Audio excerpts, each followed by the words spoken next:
If you're wondering whether the Loomis method works for different ethnic groups, then you're in the right place, because in this video I'll show you some real examples. But first, an important question.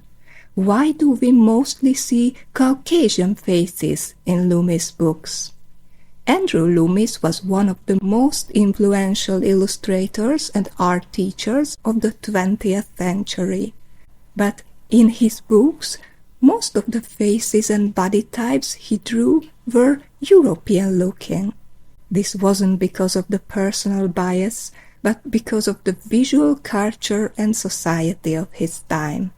Back in 1930s, 40s and 50s America, media and advertising almost exclusively featured Caucasian faces as the standard. Loomis, who also worked as a commercial illustrator, followed these trends and targeted that audience. Hollywood stars like Grace Kelly, Audrey Hepburn and Marilyn Monroe defined beauty standards. This ideal dominated ads, magazines and even art education back then. Also, Loomis likely worked with models from his surroundings, and most of them were Caucasian too. But here's what's important. The Loomis method is built on the basic structure of the human head, and that structure is the same for all ethnicities. The differences come in proportions and features, and that's exactly what we're going to look at in this video with real examples. So, how can you apply the Loomis method, the Loomis grid, to these faces? First, we place the initial circle so that its horizontal diameter sits at the brow line. The circle represents the skull without the lower jaw. When you add the hairline and the nose line, you can already see the familiar Loomis square forming, which shows up in front view. Then we cut off the sides of the circle. After placing the chin line, you divide the face into 3 equal parts.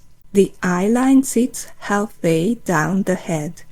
You can also find it by dividing the space between the brow line and nose line into 3 equal parts. Does the method work? Yes, it works. Right away, you might notice that the eyes aren't quite in the middle. Let's check. We can draw the circle with the brow line as its diameter. The small ellipse shows a bit of flatness in the head shape. Now, after drawing the hairline, nose line and chin line, you'll see that this person has a longer chin than average.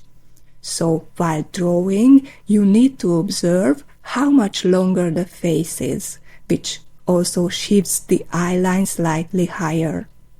Does the method work? Yes. Do we need to adjust? Yes, but it still works. Let's try another one. Circle, brow line, ellipse. Done. When you divide the face into 3 equal parts, you'll see that this time the hairline sits a bit lower than the standard. So you place it slightly lower, depending on your observation. Does the method work?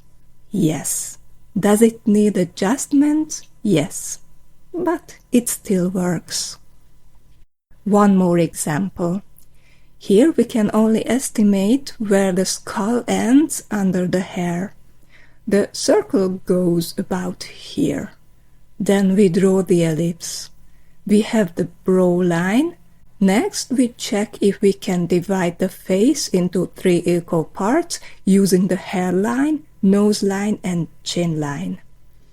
The hair starts under the bangs, but that's not important for the drawing itself. The chin seems longer, but since the head is tilted slightly backward, we're seeing more of the underside of the chin. Still, the task is the same. observe and adjust where the chin line should go. Does the method work? Yes, it works. You just need to observe how head tilt changes what you see. But are there also non-average Caucasian faces, like this one? Check it out in this video.